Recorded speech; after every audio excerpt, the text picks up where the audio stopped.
É um prazer estar aqui novamente com você. E lembrando, se você não está inscrito em nosso canal, nos dê esse privilégio. Se inscreva, compartilhe e também comente. É muito importante. Hoje eu estou trazendo aqui do pastor Michelson Borges um vídeo maravilhoso.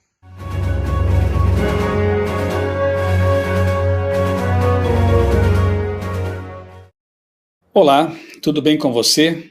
Neste vídeo eu vou fazer uma reação, um react, a dois vídeos do Caio Modesto. Eu não o conheço pessoalmente, eu sei que ele é um influenciador presbiteriano, tem um canal com mais de 1 milhão de inscritos, e já quero dizer aqui de antemão que eu o respeito como pessoa, como cristão, assim como eu já fiz reações ao pastor Hernandes Dias Lopes, também ao pastor Augusto Nicodemos, dois pregadores, pastores a quem também admiro, respeito, e por isso mesmo resolvi então fazer esse react, porque quando a gente vê canais aí que são apenas críticos pela crítica, pessoas que só querem polemizar e que se valem de acusações infundadas, a gente nem perde muito tempo com isso, né? Mas quando são pessoas que têm um alcance e que têm um trabalho também bonito na internet, vale a pena a gente comentar, reagir de maneira respeitosa a essas ideias, né? Então, o react aqui é as ideias que o Caio propagou por meio desses vídeos e que tem propagado, né, a respeito do adventismo. Então, eu quero fazer essa minha reação unicamente baseada na Bíblia e dar a você a oportunidade de ouvir de um adventista. Eu sou adventista já há mais de 30 anos, eu me converti com 18 anos, a minha história é bem conhecida, aqui no meu canal você pode ter acesso a esses meus testemunhos, né? E desde então me tornei um adventista, um criacionista, tenho defendido essa bandeira, essa causa criacionista e também, obviamente, as doutrinas adventistas que eu abracei e que descobri serem bíblicas. Então, é bom que você ouça de adventistas o que os adventistas creem, né? Logo mais eu vou citar esse livro aqui, que é fonte oficial da igreja, Nisto Cremos. As 28 doutrinas fundamentais bíblicas adventistas estão contidas nesse livro. Outra obra muito importante para nós é o Tratado de Teologia. Esse tem mais de 1000 páginas. E nesses livros oficiais você encontra a posição dos adventistas com relação a vários assuntos. Infelizmente, o que eu percebo nesses canais que volta e meia nos criticam é uma repetição de algumas falácias, de algumas inverdades, e pela repetição muita gente acaba acreditando que é verdade, né? Por exemplo, uma básica: os adventistas acreditam que vão ser salvos pela guarda do sábado. Por favor, né? Tenham um pouco mais de respeito e consideração e analisem o que a gente ensina, o que está na nossa literatura oficial, ouçam mais antes de falar essas coisas, né? Então, outra, né? Adventistas creem que Jesus é um ser criado, porque para eles Jesus é Miguel. Outra inverdade terrível, né? Como se nós crêssemos, então, fôssemos uma espécie de semi-arianos que creem que Jesus é um Deus criado, um Deus menor, um Deus não eterno. Isso é falso. Daqui a pouco eu vou chegar nesse ponto também, e outros mais. Então, já tenho aqui meu canal, reações, por exemplo, a reação a algumas falas do pastor Hernandes Dias Lopes, eu vou deixar aqui na descrição do vídeo para você assistir, se ainda não o fez. Uma reação também, uma ou duas reações, a falas também do reverendo Augusto Nicodemos, vou deixar também aqui na descrição, e agora eu faço então essa reação a algumas falas aqui do Caio Modesto. Antes, porém, quero pedir que você se inscreva no canal, se não fez isso ainda, acione o sino de notificações para receber os avisos aí de novos conteúdos, curta, se inscreva, comente, tudo isso faz com que o YouTube perceba, né, a relevância dos conteúdos aqui do canal e indique para mais pessoas. Também quero recomendar para você o canal do meu amigo Felipe Dávila, que é o Seven Documentários. Eu vou deixar também aqui na descrição o link para o canal dele. Tem feito um trabalho muito bonito, material assim com qualidade, sobre história do adventismo e outros assuntos mais, mídia.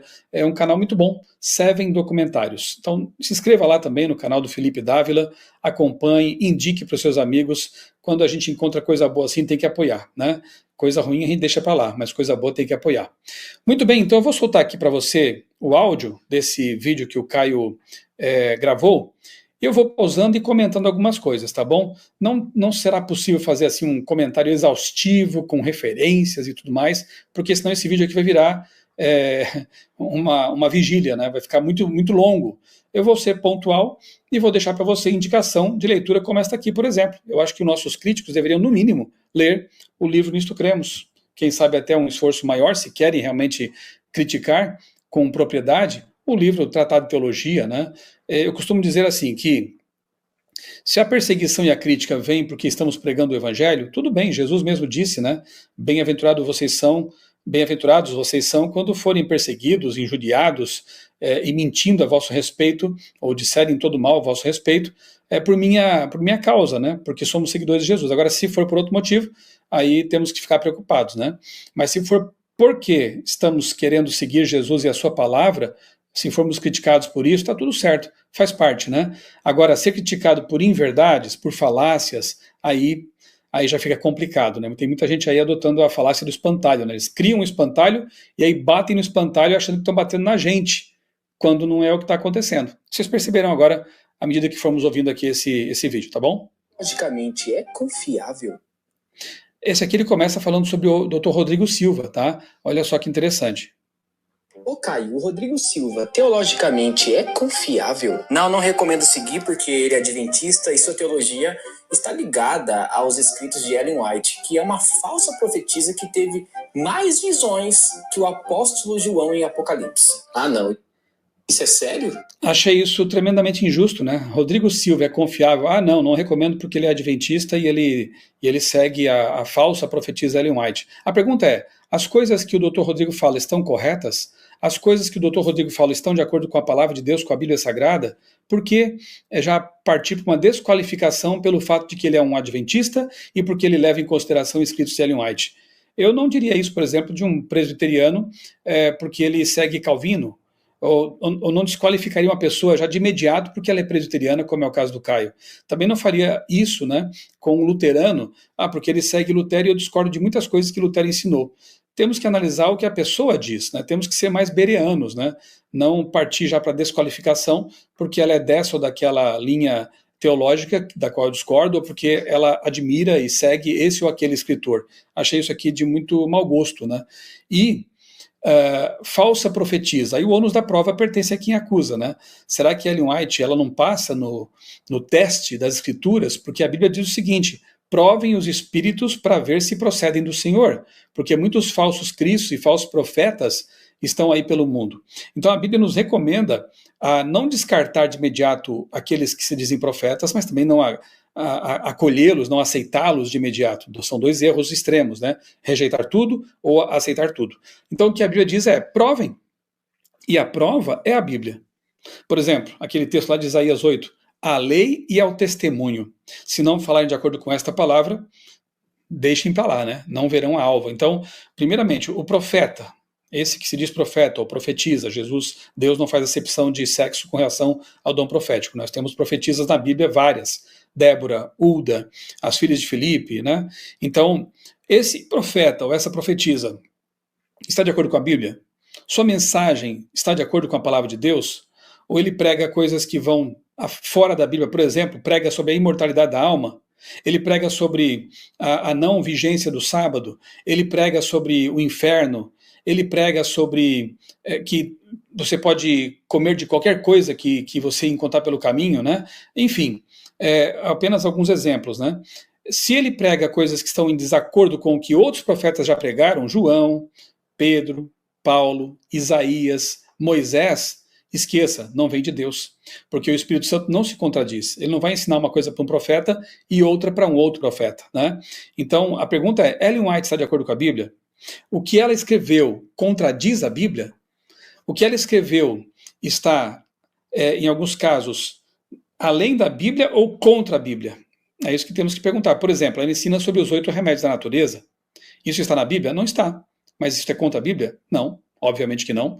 Ela expande o conceito de quer comamos, quer bebamos ou façamos qualquer outra coisa, façamos isso para a glória de Deus, né? Ou então 3 João 2, em que Deus diz que se preocupa com a nossa saúde integral, física, mental e espiritual. Então a pergunta é, o que ela escreveu está contra a Bíblia, contradiz a Bíblia ou não. Até hoje, lendo os livros de Ellen White há 30 anos, já trabalhei inclusive aqui na Casa Publicadora Brasileira por 3 anos na editoria dos livros de Ellen White. Trabalhamos na atualização da tradução para o português. E tudo que eu li já desta autora inspirada, eu não vi nada que contradissesse o que está na Bíblia. E aí fica o desafio, né, tanto para o Caio como para qualquer outra pessoa, né, antes de afirmar que ela é uma falsa profetisa, ler, comparar, né? Sabe o que é um falso profeta? Gente que dizia assim, 1000 passará, 2000 não passará. E já passou 25 anos, né? Já se passaram 25 anos desde essa profecia que era tão comum no meio evangélico. E aí? Essas pessoas foram descaracterizadas como falsos profetas, foram caracterizadas como falsos profetas ou deixaram para lá? E tantas outras coisas que a gente ouve por aí que não se cumprem, né? E aí passa por isso mesmo, né? Agora, o que Ellen White escreveu está em desacordo com a ciência moderna? Está em desacordo com a Bíblia Sagrada, com a boa teologia? Essa é a pergunta que tem que ser feita. E não desqualificar alguém porque lê e leva a sério aquilo que ela escreveu. Tem mais para dizer a respeito disso, mas vamos ouvir mais alguma coisa aqui.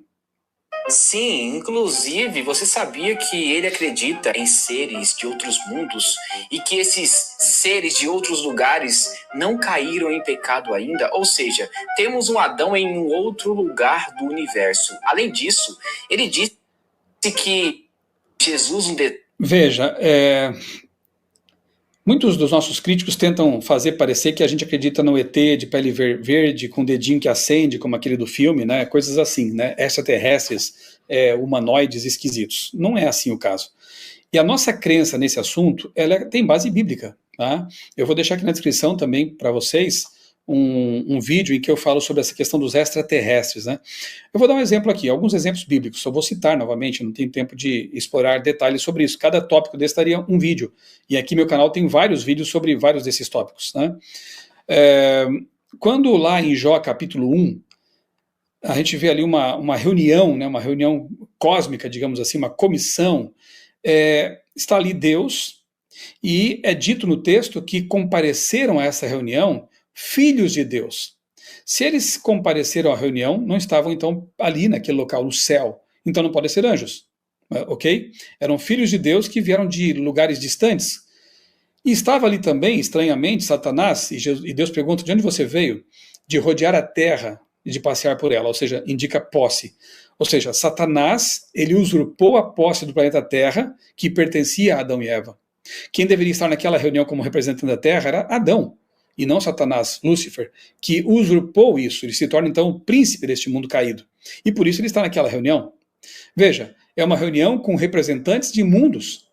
Um texto interessante de Paulo diz assim, que nós nos tornamos, esse mundo caído, a Terra, nós nos tornamos espetáculo para o universo, tanto a anjos quanto a homens. Como assim?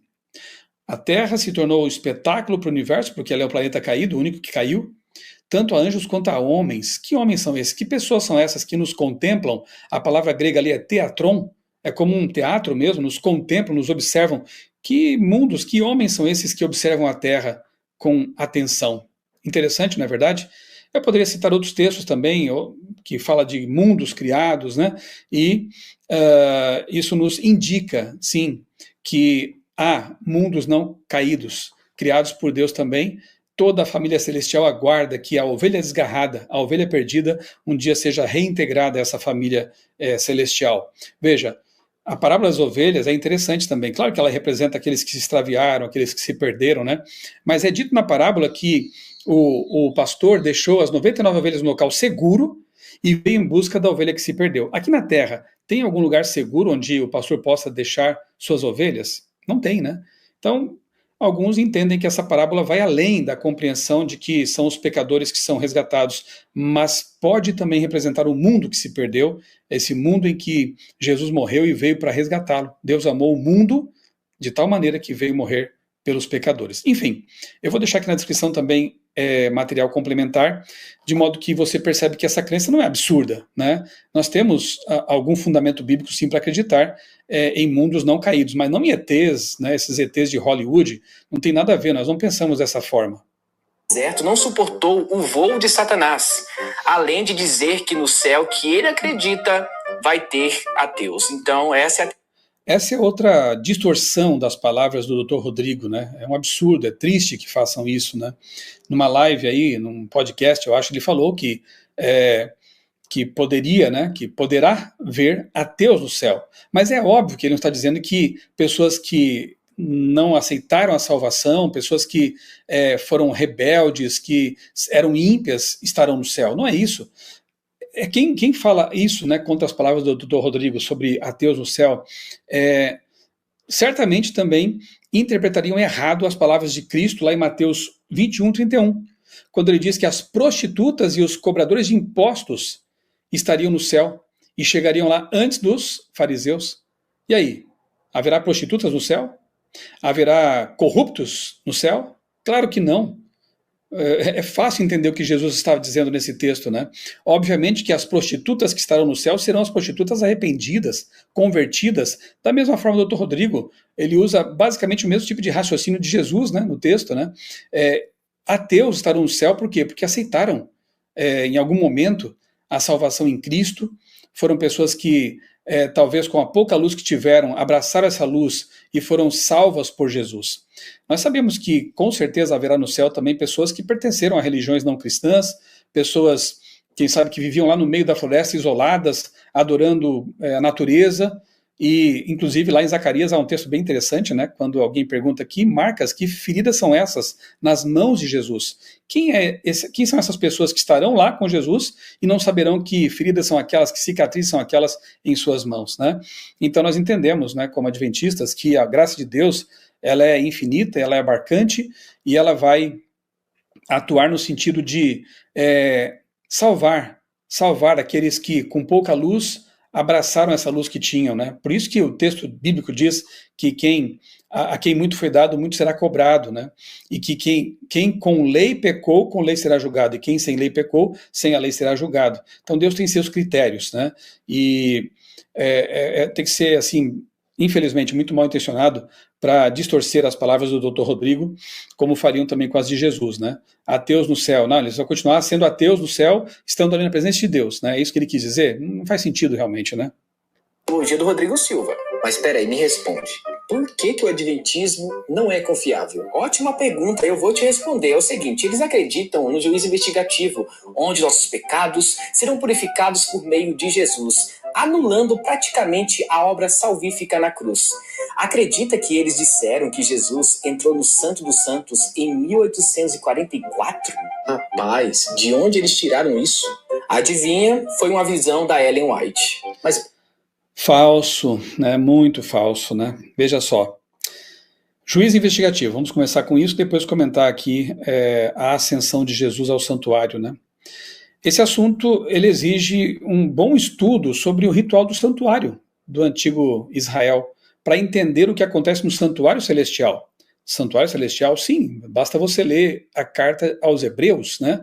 Ali, Paulo fala de forma detalhada sobre o ritual do santuário, e ele compara o santuário terrestre com o santuário celestial, os cordeiros com o próprio Jesus, e mostrando que as realidades celestiais são infinitamente maiores, mas deixa muito claro que Jesus não entrou no santuário feito por mãos humanas, mas no mesmo céu, no santuário que Deus erigiu e não o homem, né?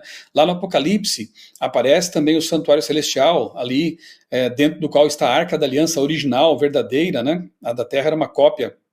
E é dito lá em Êxodo que Moisés fez tudo segundo a cópia, né? Segundo o modelo, melhor dizendo, que Deus mostrou para ele que era de acordo com o santuário celestial. Então, nós não inventamos isso, né? Isso vem da Bíblia, certo?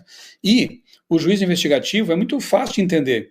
A Bíblia diz que Jesus vem para dar o galardão, ou seja, dar a recompensa àqueles que aceitaram a graça salvadora dele, né? E a vida eterna, então, àqueles que aceitaram a salvação, e infelizmente a morte eterna para aqueles que rejeitaram a salvação.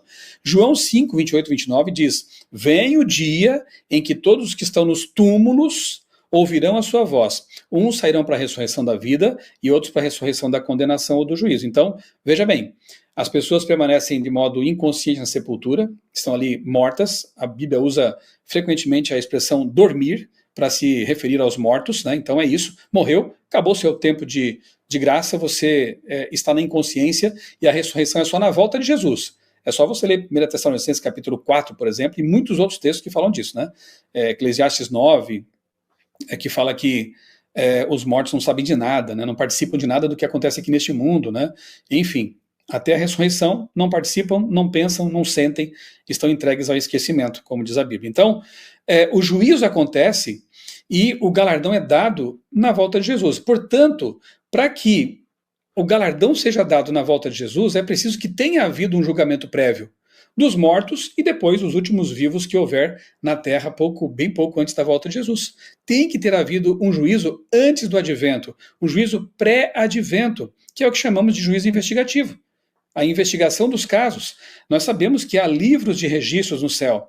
Assim como no santuário terrestre ficava ali o registro do sangue dos pecadores arrependidos, também há livros de registro no céu. E ali estão registrados os pecados dos pecadores, esses pecados que serão eliminados para sempre, no caso dos salvos, e pecados que serão considerados no juízo, no caso dos ímpios, para que a condenação deles seja clara, né, que ninguém tenha mais dúvidas com relação a isso. É preciso aqui um estudo mais detalhado para entender que tem uma fase pré-advento, uma fase milenial, juízo de comprovação, e uma fase pós-milênio, que é a fase de execução, quando os ímpios, Satanás, o pecado, serão destruídos. Então essa é a fase executiva do juízo. É um tema amplo, é um tema interessante, mas não é invenção adventista, né? E não somos os únicos que pensam dessa forma, tá bom? Juízo pré-advento. E Jesus entrou no santuário, no Santíssimo do Santuário Celestial, em 1844. De onde vem isso? Uma visão de Ellen White. Falso, porque na verdade o primeiro pioneiro millerita a ter essa compreensão foi Hiram Edson. Naquela ocasião em que, no dia 23 de outubro de 1844, após o desapontamento, ele está caminhando por um milharal, e ele então entende, né? Alguns acham até que ele teve uma visão, né, do que acontecia no céu, e ele entende que Jesus iniciava ali uma nova fase de seu ministério na expiação, né? Isso não anula de forma alguma o que é feito na cruz. Eu acho que daqui a pouco ele vai falar disso também, e eu posso até aprofundar um pouco mais, mas o fato é que nós cremos sim na expiação completa na cruz. Porque, de novo, analisando o ritual do santuário, a gente vê que quando o pecador levava o seu cordeiro para ser sacrificado no altar de holocaustos, no pátio do santuário, era sacrificado o cordeiro, o pecador voltava para casa perdoado. A situação dele com Deus estava resolvida. Mas, dali para frente, o sacerdote continuava o seu trabalho. Ele colhia o sangue do cordeiro, levava para dentro do santuário e aspergia esse sangue lá no santuário. Esses pecados simbolicamente manchavam o santuário, de modo que uma vez por ano, no dia do Yom Kippur, era preciso fazer a purificação do santuário. Se tudo o que acontecia na terra é uma representação das realidades celestiais, logo, no santuário celestial também é preciso que tenha havido um Yom Kippur, um dia da purificação, um dia da expiação, ok? O dia do Yom Kippur era um dia de juízo, e depois vinha a celebração, a festa do perdão, né? A festa dos tabernáculos. O tabernáculos para nós vai ser a volta de Jesus, a grande festa que teremos quando ele nos buscar deste mundo caído. Bem, então, analisando o santuário terrestre, a cerimônia do santuário terrestre, e levando isso para a realidade celestial, Jesus morre na cruz, a cruz é o altar de holocaustos, o pátio é a terra. E ele então entra no santuário celestial, após, né, a sua ressurreição, logo após a ressurreição, e ele ali unge o santuário. Né, todo o santuário, como também tinha acontecido na terra quando Moisés ele entra no santuário e ele unge, ele inaugura todo o santuário. Jesus faz isso na sua ascensão e ali ele inaugura o santuário celestial. O santuário terrestre teve o véu, a cortina lá do templo rasgada de alto a baixo, Deus indicando com isso que o santuário terrestre já tinha agora cumprido o seu papel e a realidade celestial passava a funcionar agora, né? O santuário celestial, com o seu verdadeiro tabernáculo, o verdadeiro cordeiro, o verdadeiro sacerdote, sumo sacerdote. Em 1844, conforme Daniel 8,14 e Daniel 9, é importante que você faça um estudo mais detalhado sobre isso, Jesus inicia uma nova fase desse seu ministério, que nós chamamos então de início do juízo investigativo, né? Lá no compartimento do Santíssimo do Santuário Celestial. É um assunto muito rico, muito bonito e é bíblico. Não veio de ideias de Ellen White, né? E até porque, como eu disse, o primeiro pioneiro a entender isso e a ensinar isso depois foi Hiram Edson, não foi nem Ellen White. Então, uma pena que aqui Caio, ele não só apresenta o assunto de uma forma equivocada no que diz respeito ao que nós cremos biblicamente, como também está equivocado no que diz respeito à história do adventismo, né? É como eu falei para você, né? Pergunte a um adventista que conhece o assunto, conhece a história, conhece a nossa teologia bíblica, e assim as coisas ficam mais claras. E se eles têm os escritos dessa mulher como forma de doutrina, então quer dizer que eles não são protestantes? Correto, pois qualquer igreja que não tem somente a Bíblia como regra e prática de fé deve ser considerada como não protestante. E peraí. Que pena, né? De novo, isso aqui é uma repetição ad nauseam, né? Um repete, o outro repete, quase como papagaios, né? As nossas doutrinas, aqui estão as 28 doutrinas, nada do que está aqui é fundamentado em Ellen White, é unicamente na Bíblia Sagrada.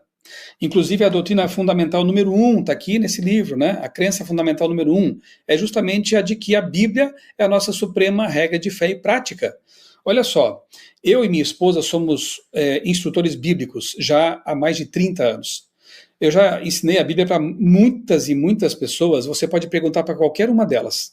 Pode perguntar. Se o pastor Michelson alguma vez usou algum texto de Ellen White para ensinar alguma doutrina bíblica para você, no estudo bíblico. O nome é estudo bíblico. Eu nunca usei e nunca usarei textos de Ellen White no estudo bíblico, porque não precisamos. Repito, as 28 doutrinas bíblicas adventistas são unicamente fundamentadas na Bíblia, somente na Bíblia. Então, por que nós somos protestantes? Se nós cremos nos solas da Reforma, nós cremos no sola Escritura, nós cremos no sola gratia, sola fide, solos Christus, né? Nós cremos nos solas da Reforma, sim, senhor. Então, nós somos protestantes porque nós temos em alta estima uma mulher que foi usada por Deus, também foi inspirada por Deus para escrever, para orientar, para ensinar, e quando colocamos em prática aquilo que ela nos ensina, é uma bênção. Quanto mais eu leio Ellen White, mais eu quero ler a Bíblia. Ela aponta o tempo todo para a Bíblia como a nossa regra de fé e prática. Falsos profetas geralmente apontam para si mesmos como referência. Falsos profetas geralmente colocam seus escritos acima da Bíblia, e tem vários aí que eu poderia citar, mas Ellen White nunca fez isso. Eu desafio qualquer um a mostrar alguma coisa nesse sentido. Ellen White, repito, sempre exaltou a Bíblia e sempre apontou a Bíblia como nossa regra de fé e prática. Então, isso é uma inverdade. É lamentável isso, né? Repito, e que fique bem claro, nenhuma doutrina bíblica adventista tem como fundamento qualquer outra coisa, qualquer outro escrito que não seja a Bíblia Sagrada. Para nós, a Bíblia é o cânon. Os profetas bíblicos são canônicos.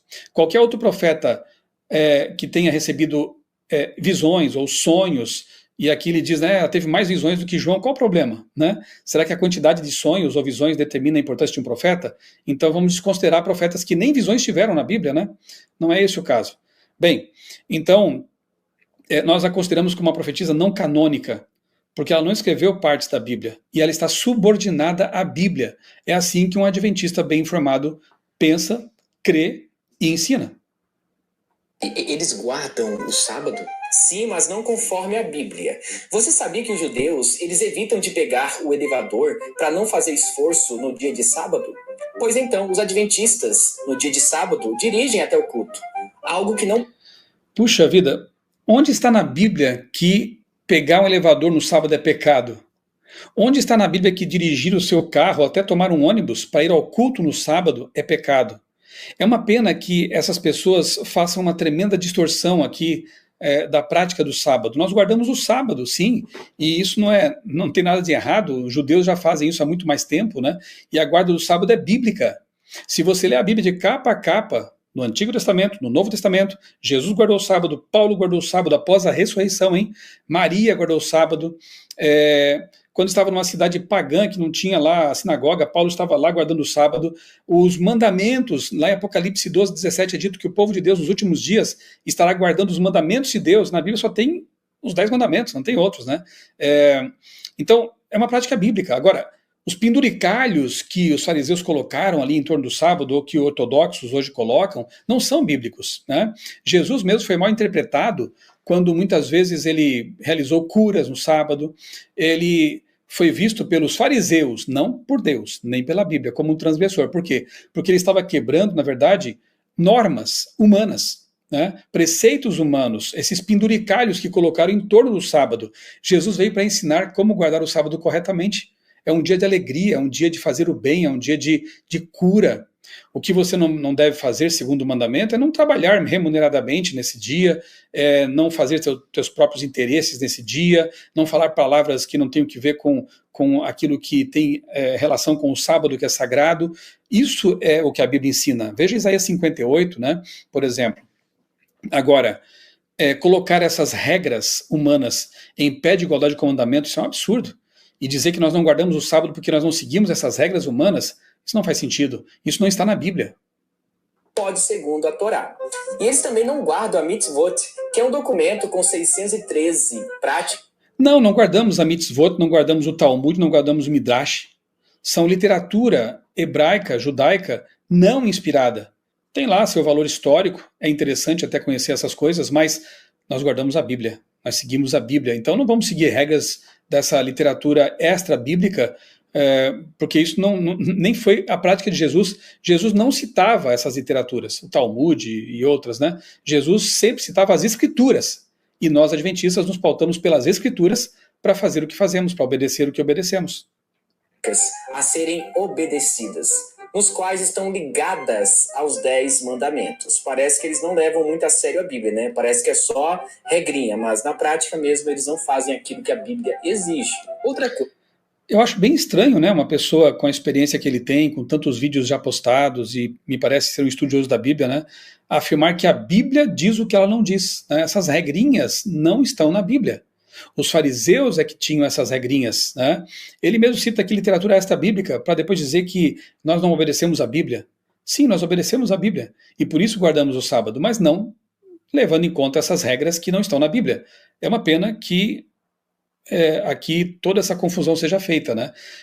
Pergunte a um adventista, faço um convite para você, uma sugestão, se você não é adventista, se convide, eu tenho certeza que essa família adventista vai ficar muito feliz, se convide para uma família adventista para participar de um culto de pôr do sol com essa família, passar um sábado com essa família. Né? Se você mora aqui em Tatuí, eu vou ter o maior prazer de receber você na minha casa, minha esposa e eu, para a gente fazer um culto do pôr do sol, para receber o sábado em família, para orar juntos, cantar hinos espirituais, orar, receber o sábado. Depois passar o sábado em família, estudando a Bíblia, de manhã indo à igreja, participando da escola sabatina, do culto, à tarde fazendo visitas missionárias, dar um estudo bíblico, visitar alguém no hospital, passar um tempo em meio à natureza com a família, ali com os filhos, com a esposa, e depois se despedir do sábado com o culto de pôr do sol para receber a nova semana. É uma bênção, é algo maravilhoso, como foi bom eu descobrir essa verdade na Bíblia. Então eu convido você, se convide. Se você conhece uma família adventista aí, fiel, né? Se você conhece uma igreja adventista aí próxima da sua casa, vá lá, faça uma visita, converse com um ancião, com algum líder da igreja e pergunte, olha, eu posso participar com vocês de um culto de sábado para ver como é que é? Tenho certeza de que você vai ter outra ideia a respeito do que é guardar o sábado, que infelizmente é apresentado aqui como de forma muito distorcida. E se eles quebrarem o sábado, o que acontece? Essa pergunta é difícil, mas vamos lá. Já que querem guardar toda a lei, eles deveriam também obedecer às consequências. No caso, se quebrassem o sábado, deveriam morrer. É isso que a Bíblia diz. Mas deixa eu fazer outra pergunta então. E se um cristão adulterar? O que ele merece receber então? Nos tempos bíblicos, a pessoa que adulterasse era apedrejada, também morria. E agora? E essa lei, ela vale para todos? É uma lei civil praticada numa teocracia lá em Israel? O mandamento em si, se você ler os 10 mandamentos, não falam de apedrejamento, de punição e etc. Então, a questão é, e se eu roubar, e se eu mentir, e se eu matar, e se eu adulterar, o que vai acontecer comigo? É estranho, né? Porque muitos desses evangélicos, eles consideram os 9 mandamentos, né? Não terás outros deuses diante de mim, não farás para ti imagem de escultura, não tomarás o nome do Senhor teu Deus em vão, mas quando chega no quarto eles pulam. Não, isso aqui foi alterado, né? Isso aqui agora é o domingo, então foi abolido. E depois seguem os demais, não matar, honrar pai e mãe, não matar, não roubar, não furtar, né? Não levantar falso testemunho contra o seu próximo, não cobiçar e tal. Por que só um não vale mais? Por que só um foi abolido? Por que só um é alvo de crítica, de desprezo por parte de muitos até? Estranho, né? Então a pergunta é, e se adulterar? O que vai acontecer com a pessoa? Tem que matar também, né? Vamos matar os adúlteros hoje em dia? Tem muitos adúlteros por aí, né, que então devem ser apedrejados. É isso que o Caio está propondo aqui? Tenho certeza que ele não falaria dessa forma com relação ao 7º mandamento. Quando isso ocorre, opa, peraí, agora a gente precisa falar sobre a graça. Jesus agora faz sentido, né? Então, eles acabam misturando o judaísmo com o cristianismo. Nossa, eu não sabia disso.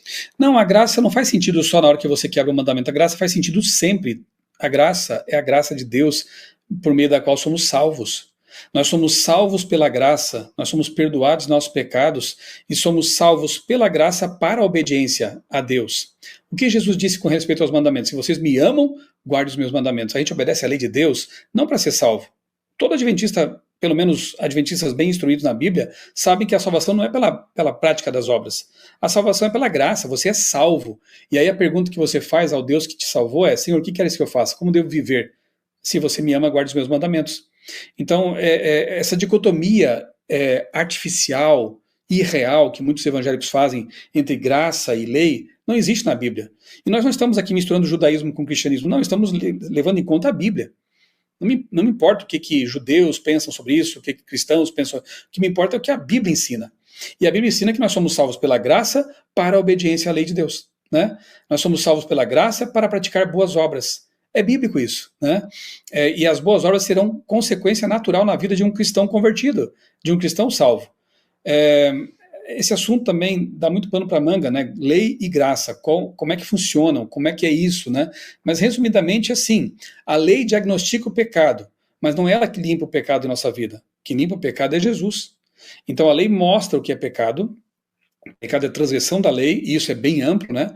Porque a lei de Deus não é só o que está escrito ali, a lei de Deus, ela tem princípios universais, princípios eternos, abrangentes, que Jesus mesmo expandiu lá no monte, né, no Sermão do Monte. Por exemplo, vocês leram o que está escrito: não matarás. Eu, porém, vos digo, todo aquele que falar mal de um irmão, amaldiçoá-lo, fazer fofoca, está matando.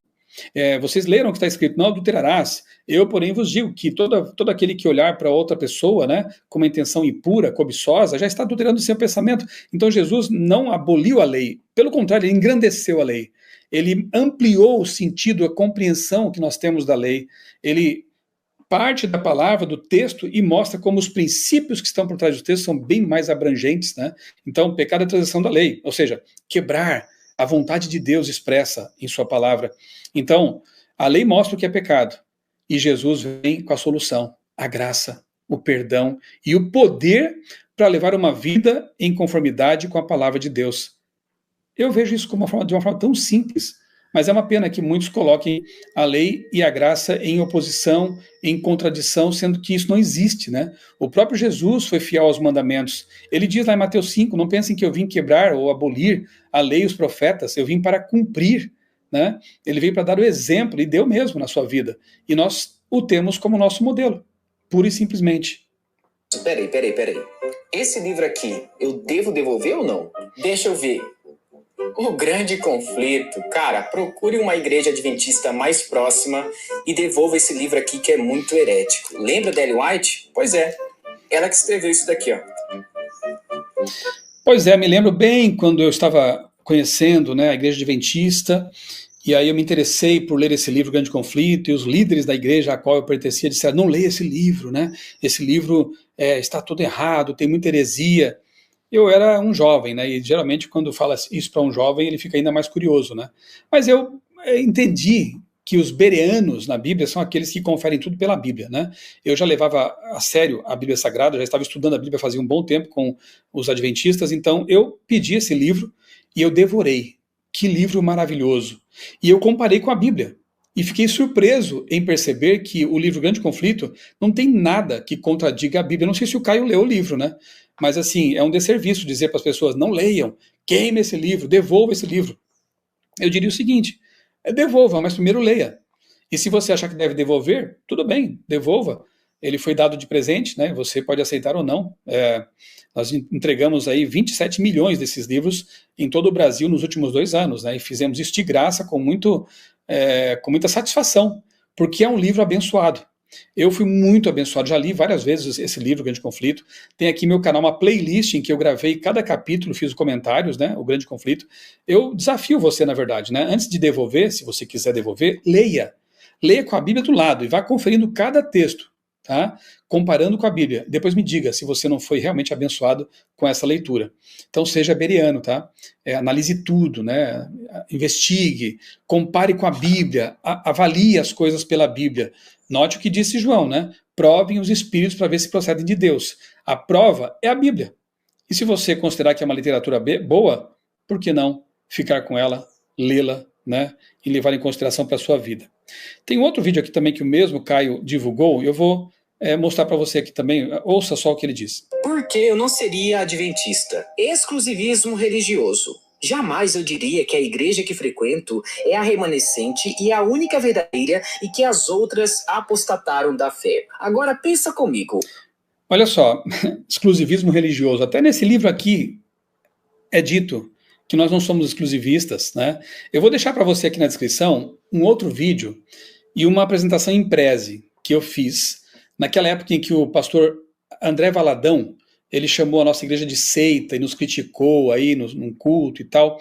Eu apresentei um sermão com o título Somos da Seita de Cristo. Por favor, assista, tá aqui na descrição o link, tá? E veja o Prezi. Ali eu mostrei várias citações de literaturas oficiais adventistas que mostram que nós não somos exclusivistas.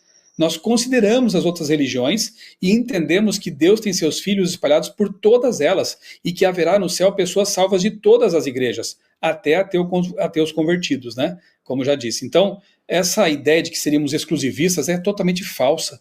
Né? É lamentável dizerem isso. Agora, com relação ao remanescente, olha o que diz o Apocalipse 12:17. Irou-se o dragão contra a mulher e foi fazer guerra ao resto da sua descendência, os que guardam os mandamentos de Deus e a fé em Jesus. Olha só. E também tem o testemunho de Jesus, né, que lá em Apocalipse 19:10 é o Espírito de Profecia. Bem, se é um restante, se é um resto desse povo que ao longo da história foi e tem sido o povo de Deus, ele é um remanescente, é o restante. E o Apocalipse traz ali as características do remanescente. Guardam os mandamentos de Deus e tem o testemunho de Jesus, que é o Espírito de Profecia. Logo, uma igreja, uma pessoa, um povo que tem essas características faz parte do remanescente. São fiéis aos mandamentos de Deus e tem o dom de profecia verdadeiro, o testemunho de Jesus. Então, é isso, né? Se nós consideramos os remanescentes, nós fazemos o que está escrito no texto, nós obedecemos aos mandamentos de Deus, nós levamos a sério o dom profético de Deus? Se sim, fazemos parte desse remanescente, sim, né? E outros muitos farão parte desse remanescente. É só colocar a sua vida em conformidade com a palavra de Deus. Mas dizer que somos exclusivistas, falso. A própria Ellen White diz que Deus tem seu povo em todas as igrejas, protestantes, católicas e até fora do cristianismo. Ela fala sobre pagãos que viveram a luz que tinham. O que eu comentei agora há pouco não foi baseado no nada, né?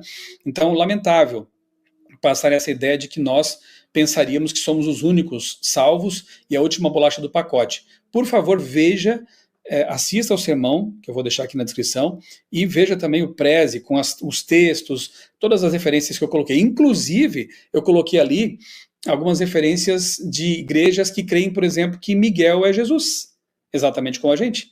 Eu coloquei ali uma publicação acadêmica, uma revista acadêmica luterana, com um artigo que defende exatamente essa ideia. Spurgeon, um grande pregador, também cria que Jesus é Miguel. E vários outros reformadores e pessoas, né, teólogos, acreditam da mesma forma que nós. Não somos os únicos que creem que Jesus é Miguel, sem deixar de ser Deus pleno. Né? É um dos títulos de Jesus, uma das formas como ele se apresenta. Jesus também é o filho do homem. Ao dizer isso, estamos dizendo que Jesus não é Deus porque ele é homem? Não. Qualquer pessoa que estuda a Bíblia sabe do que se trata isso, né? Essa expressão é o filho do homem. Também coloquei ali naquele vídeo textos, né, de outros cristãos, de outras igrejas, que creem como nós, bem próximo do que a gente crê com relação ao santuário celestial e ao juízo. Olha que interessante.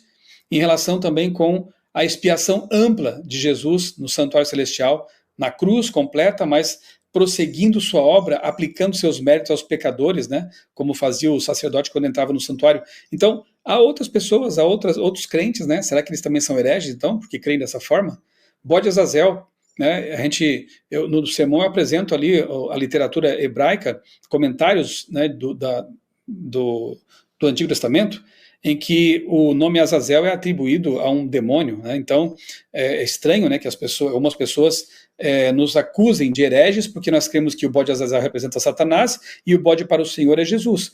Pois é, mas não somos só nós, né? Os próprios hebreus entendem que Azazel é um demônio. E esse bode não tinha o sangue derramado, ele morria lá no deserto. O bode que tinha o sangue derramado e que perdoava pecados era bode para o Senhor. Então não é uma crença herética dos adventistas. Analise, estude esse assunto e outros mais para você perceber como fazem distorções e espalham falácias por aí a respeito do que nós cremos, tá bom? Uma igreja com menos de 200 anos de idade afirmar que é a única remanescente, que somente ela guarda a lei de Deus, isso é uma prepotência, ele fala aqui. Imagina então o que devem ter dito sobre os cristãos do primeiro século, né? Vocês, cristãos, que têm aí poucos anos de existência, seguidores de Jesus, vão querer agora competir com o judaísmo que tem milhares de anos? Esse argumento aqui é fraco, né? A igreja com esse nome pode ter aí seus quase 200 anos, mas as crenças que essa igreja advoga já existem desde sempre, né? Eu repito, o importante é que sejamos bíblicos. Não é o tempo de existência de uma igreja organizada. Se você conhece a história do Adventismo, você sabe que essa igreja não surgiu de uma dissidência, né? Como várias outras já têm surgido por aí. A igreja surgiu naturalmente, no momento profético, da união de pessoas de várias religiões que entenderam que eles tinham crenças compartilhadas agora, que eles tinham a mesma esperança. E depois, 20 anos depois do desapontamento, é que eles vão se organizar com esse nome de Adventistas do Sétimo Dia, um nome escolhido porque expressava muito bem, resumidamente, as principais crenças desse povo, né? Adventistas, porque creem na volta de Jesus, um termo que se aplica ao futuro, à esperança futura, e do sétimo dia, a sua crença criacionista no sábado como memorial da criação, algo que aponta lá para a origem, para a criação, para a Gênesis, né? É isso. Então, é um argumento que não se sustenta também, né? Quem são vocês na fila do pão? Surgiram há poucos anos. Que diferença faz termos surgido, né, há 200 anos ou, como os presbiterianos, aqui é o caso do Caio, né, terem surgido uns séculos antes disso?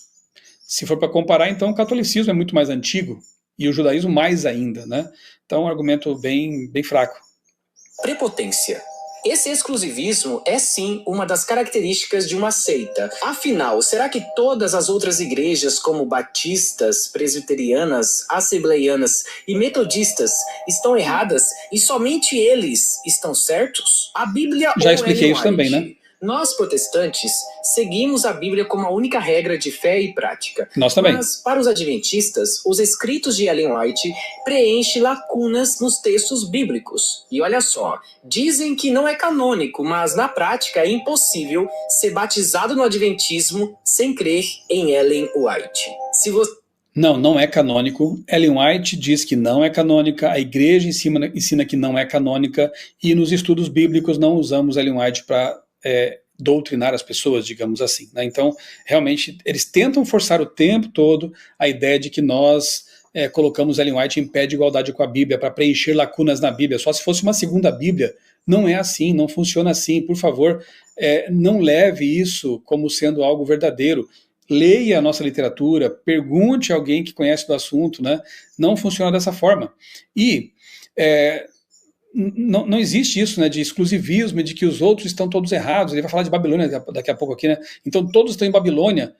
Calma, nós temos que entender esse assunto com mais calma. Você não lê os livros dela, é até visto como alguém espiritualmente fraco. Cristo... Ah, sim, e aí não pode batizar que não crê em Ellen White. Veja, a própria Ellen White diz que crer nela ou não, no seu dom profético, não é prova de fé, né?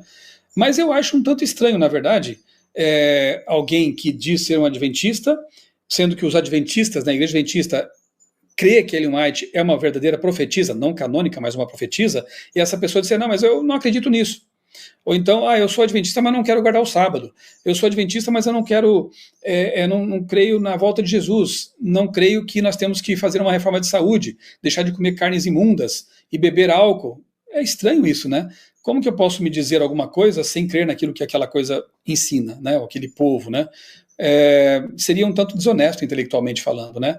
Eu levei um bom tempo para aceitar o dom profético de Ellen White. Estudei, comparei, li muito até aceitar. E aí, finalmente, depois de vários estudos com relação a outros assuntos, eu pedi o batismo, né, conscientemente.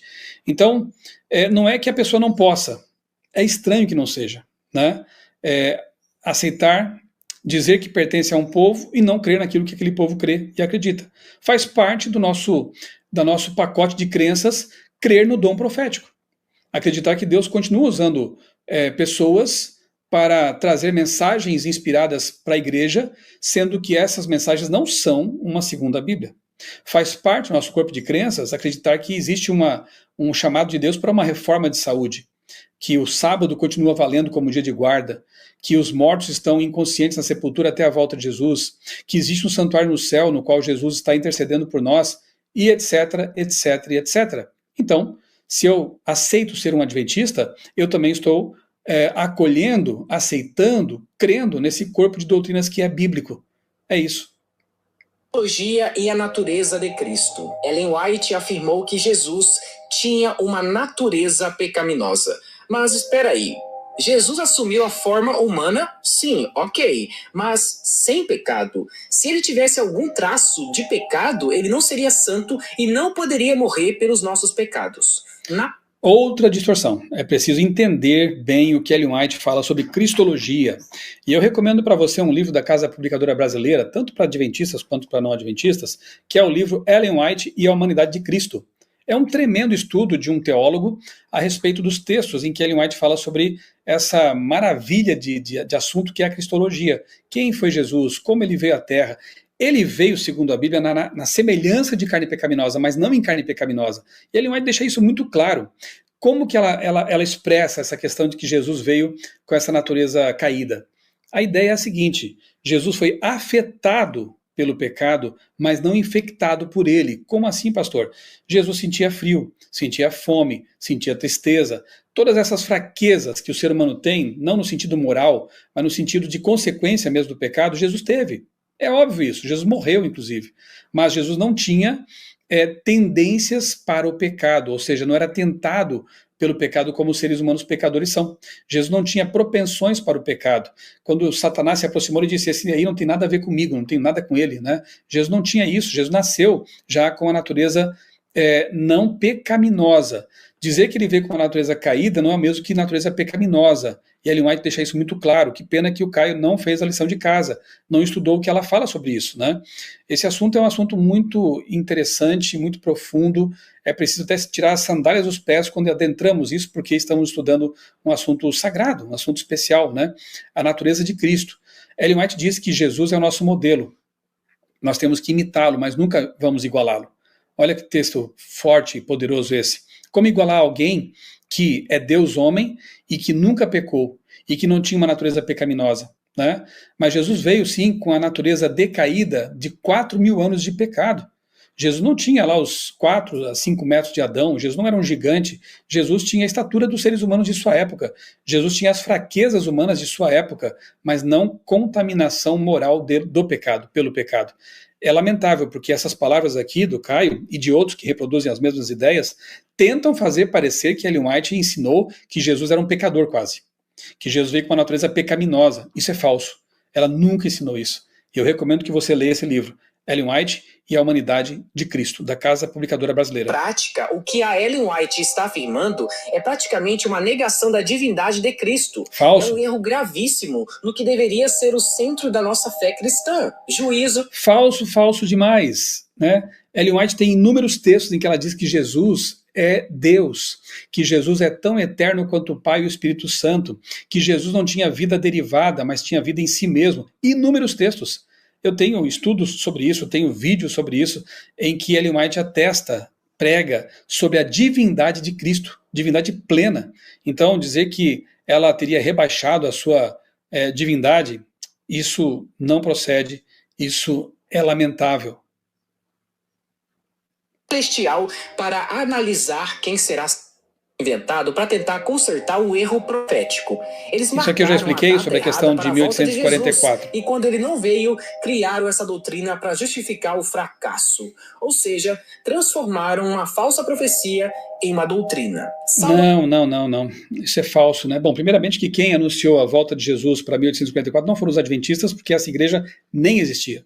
Tecnicamente, né, falando, foram os mileritas. Foi Guilherme Miller, que era um batista, né, e outros crentes. A igreja adventista vai se organizar com o tempo, então a igreja adventista, Ellen White, nunca marcaram data para nada.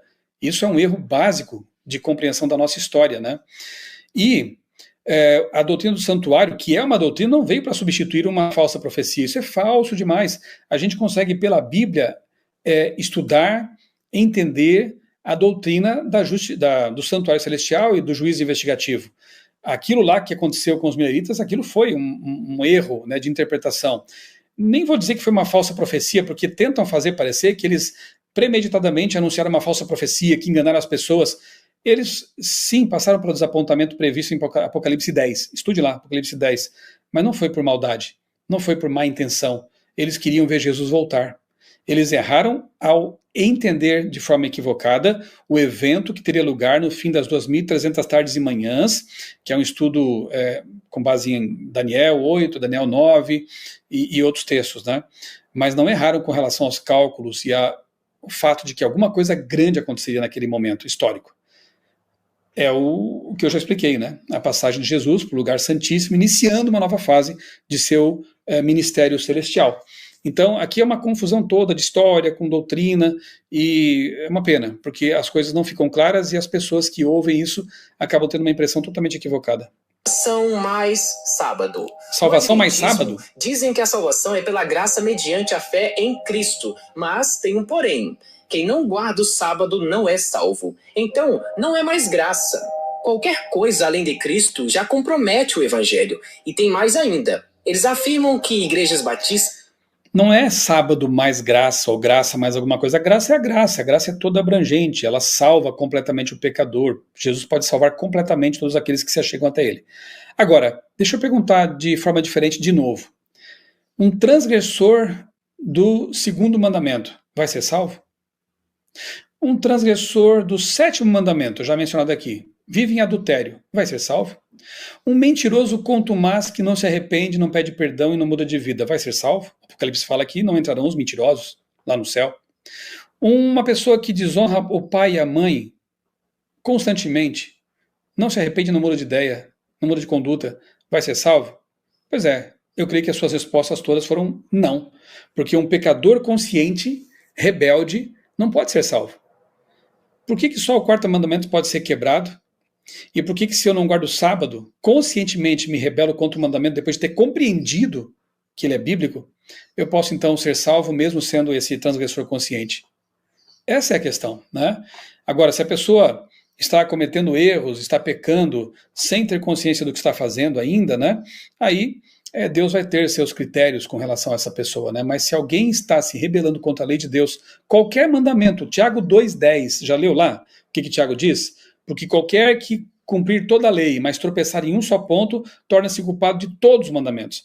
E para deixar bem claro que mandamento era esse a que ele estava se referindo, logo abaixo no texto ele cita alguns dos 10 mandamentos. Olha aí, qualquer um que for quebrado torna você infiel. Ah, mas eu guardo 9 mandamentos, eu só quebro um, eu só minto. Você acha que é fiel? Ah, eu guardo todos os mandamentos com exceção de um, eu só roubo de vez em quando. É fiel? Pois é. A pergunta não é até quanto eu posso desobedecer e ainda me considerar salvo. A pergunta é, Senhor, eu quero ser fiel a todos os seus mandamentos, né? Como que eu devo fazer isso? A Bíblia ensina. Uma pena, né, que essas coisas sejam tão mal esclarecidas por aí. Presbiterianas e metodistas estão em desobediência a Deus por não guardarem o sábado. É isso mesmo que você ouviu. A sua igreja pertence à Babilônia e apostatou da fé. Será que todas essas igrejas tradicionais estão erradas e somente o adventismo está certo? De novo a ideia de exclusivismo, né, de que nós veríamos os demais como errados e Babilônia, etc. Babilônia é um sistema de erro, de engano, que está muito claro no Apocalipse. O Apocalipse deixa claro que haverá o povo de Deus, né, o remanescente, que é um povo, extrapola inclusive placas de igreja, né, e a Babilônia, que é o povo que vive na confusão doutrinária, conscientemente seguindo a besta, o anticristo, o falso profeta.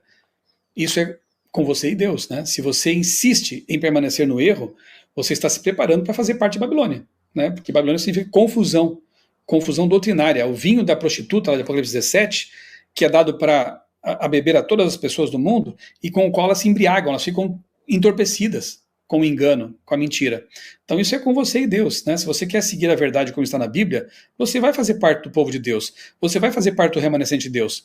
Agora, se você insiste no engano, na mentira, se você insiste no erro, sabendo que a Bíblia ensina uma coisa, você continua querendo obedecer a mandamentos humanos, a orientações criadas por seres humanos, a falsos ensinos, você está se preparando para ser um forte candidato a membro de Babilônia. Né? Isso é bíblico, né? Então existe a confusão e existe a verdade. A verdade liberta, a confusão enreda, a confusão deturpa, ela embriaga, ela leva para o erro. Então, fica aqui meu apelo, né? De novo, com todo respeito ao Caio, mas fica aqui meu apelo para que você estude por si mesmo, para que você investigue a Bíblia, analise as coisas como estão na Bíblia, a literatura oficial, né, da Igreja Adventista, não só a opinião de alguns por aí, e tome a sua decisão, né? Deus ele vai com certeza abrir seu entendimento, Deus vai mostrar para você o que é a verdade, o Espírito Santo ele tem um grande interesse em nos mostrar a verdade, porque a verdade liberta, né? E é dito que o Espírito nos guia a toda a verdade. Se isso que eu estou dizendo aqui para você nesse vídeo for falso, a promessa de Deus na Bíblia é que aqueles que querem conhecer a vontade de Deus saberão se o que eu ensino vem de Deus ou se é palavras humanas apenas. Então, se você é um servo de Deus, se você realmente é uma pessoa sincera, se você quer fazer a vontade de Deus, você vai ser orientado por Deus, pelo Espírito Santo. E aí você vai ser libertado, né, liberto dos enganos e vai ter a alegria de viver na verdade. Agora, se você não tem essa disposição de ser fiel, de obedecer, de fazer o que Deus quer, aí sinto muito, mas você é um forte candidato para viver no engano e um dia fazer parte desse grande sistema de mentira que é a Babilônia. Neste momento, nós estamos na nossa fase de decisão, né? Estamos decidindo para que lado vamos, né? E Deus, repito, tem seus filhos sinceros em todas as igrejas, tanto é que Apocalipse 18 diz assim, sai dela, povo meu. Dela o quê? Babilônia, da grande Babilônia. Então lá dentro da Babilônia, Deus tem seus filhos sinceros, seus queridos filhos que no momento certo vão ouvir a voz do Espírito Santo e vão fazer parte desse povo que estará se preparando para a volta de Jesus. Fica aqui então o meu convite para que você estude, para que você analise com calma, com oração, e também o meu convite para o querido Caio, para que ele também estude mais e conheça um pouco mais dessas coisas. Continue seu ministério de ensino, né, no YouTube, isso é importante, mas evitando então basear-se, né, em falácias, no espantalho, né, para falar coisas sobre a Igreja Adventista do Sétimo Dia, por exemplo. Um abraço para você, Deus abençoe grandemente a sua vida e também a sua família.